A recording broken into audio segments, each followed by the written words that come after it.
I was in Virginia Beach visiting my parents. 9/11 unfolding before our eyes, a call to arms, a call to service for David Ashe. The 9/11 attacks happened on a Tuesday.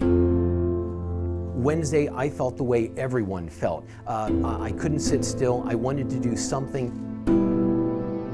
Do something. So Thursday, Ashe put anger into action.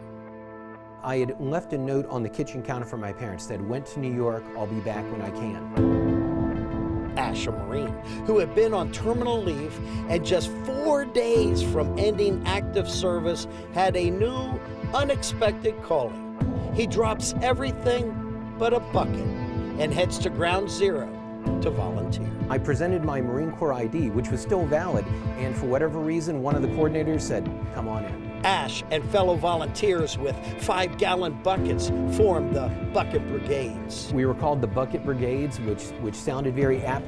Lines of people would snake up into the debris pile, and then hand by hand, bucket by bucket, we were removing debris, just clearing the pile. You can see uprights, there's still some very recognizable structure pieces of the World Trade Center, and then of course everything else is just the pulverized rubble. Ashe took these pictures with a disposable camera. Everybody felt like we were in search and rescue. We thought this is search and rescue, and every time we turn that shovel, every time we pass debris, we're gonna find someone. On the pile, optimism tempered by reality. Ashe's Bucket Brigade hit with this stark discovery. And we could see there was a person in a coat and tie, still with the suit jacket on, laying on his back. It was a male. And there was nothing grotesque, but very flat. You could see this was a body that had been flattened by all the forces. Haunting.